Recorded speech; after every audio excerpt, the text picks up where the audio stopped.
Hi friends, welcome to creative Vasu. Channel ആദ്യമായിട്ട് ആരെങ്കിലും കാണുന്നുണ്ടെങ്കിൽ ഒന്ന് സബ്സ്ക്രൈബ് ചെയ്തേക്കുക. സബ്സ്ക്രൈബ് ചെയ്യുമ്പോൾ അതിൻ്റെ തൊട്ടടുത്തുള്ള ബെൽ ബട്ടൺ കൂടെ ക്ലിക്ക് ചെയ്യാം. ആദ്യം നമ്മൾ ബോട്ടിൽ വൃത്തിയാക്കി എടുക്കുക.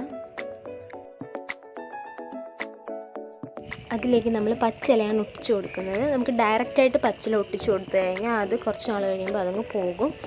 ഇത് ഞാൻ അയൺ ബോക്സ് വെച്ചിട്ട് അതിൻ്റെ പുറത്തൊന്ന് ചൂട് കയറ്റിയിട്ട് അതിലേക്ക് ഒട്ടിക്കാൻ പോവുകയാണ്. അതാകുമ്പോൾ എത്ര നാളായാലും അത് പോകത്തില്ല. നമുക്ക് വാർണിഷ് ചെയ്ത് സൂക്ഷിച്ച് വെക്കാൻ പറ്റും. ഒട്ടിച്ചു കൊടുക്കുമ്പോൾ ബാക്ക് സൈഡിലും ഫ്രണ്ടിലും പശ തേച്ച് കൊടുക്കണം. ഉണങ്ങാൻ നേരത്ത് ഇല പൊങ്ങാനായിട്ടൊരു ചാൻസ് ഉണ്ട്. ഫ്രണ്ടിലും പശ തേച്ച് വെക്കുകയാണെങ്കിൽ അങ്ങനെ തന്നെ ഇരുന്നോളും, പറഞ്ഞു പോരത്തില്ല.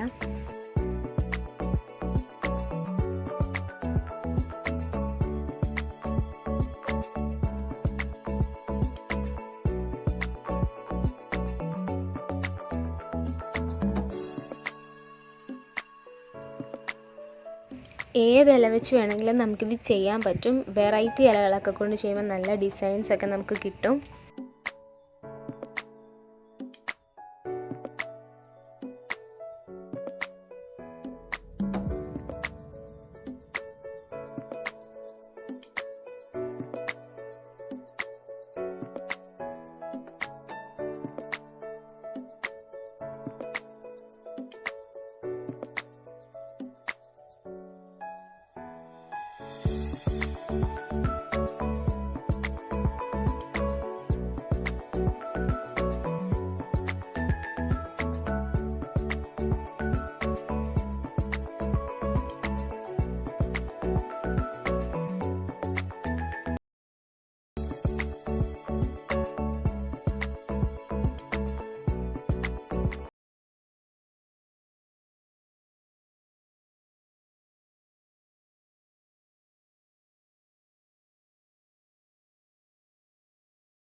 അതിൻ്റെ മുകളിലേക്ക് കുറച്ച് മുത്ത് വെച്ച് കൊടുക്കുന്നുണ്ട്, ചെടിയും അതിൻ്റെ ഫ്രൂട്ട്സ് ആയിട്ടൊക്കെ തോന്നിക്കാൻ വേണ്ടിയിട്ട്. എന്നിട്ട്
എല്ലാം ഉണങ്ങി കഴിഞ്ഞിട്ട് നമുക്ക് വാർണിഷ് അപ്ലൈ ചെയ്യാം. അതിന് മുന്നേ ആയിട്ട് നമ്മൾ മെറ്റാലിക് ഗ്രീൻ കൊണ്ട് ഹൈലൈറ്റ് ചെയ്ത് അവിടെ ഒന്ന് ഗോൾഡ് ഡസ്റ്റ് കൊണ്ട് ഒന്നും കൂടി ഒന്ന് ഹൈലൈറ്റ് ചെയ്ത് കൊടുക്കുകയാണ്.